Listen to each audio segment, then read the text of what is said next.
ले के सिंदूर निकालो छुआ बिट्टी के एक बार और आराम से हो तो ना।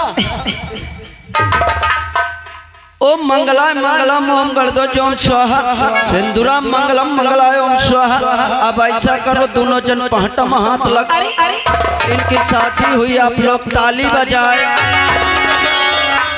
ऐसा करो आप लड़का के 5 छू लो हमारा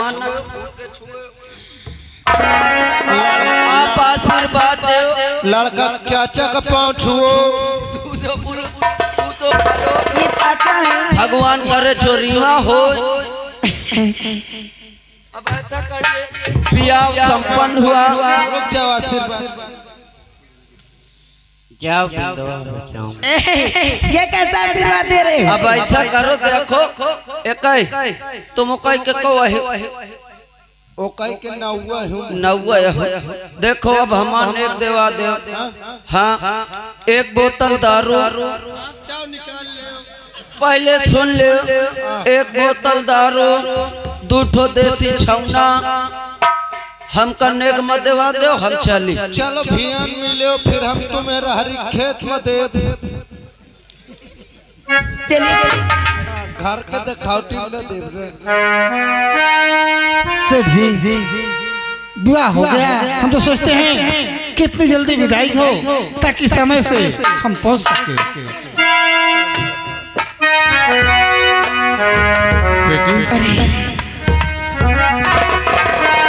हर बाबुल का घर छोड़ के बेटी पिया के घर चली। ये कैसी घड़ी आई है मिलन है जुदाई है। ये कैसी घड़ी आई है मिलन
जितनी टाइम से बारात लौट के आई है ए भैया ये समझ ले राजकुमार साहब की पता नहीं ना घर आवे तो फिर देखा जाए। हाँ यार आओ हम लगा जाए अपने अड्डे में। चलो।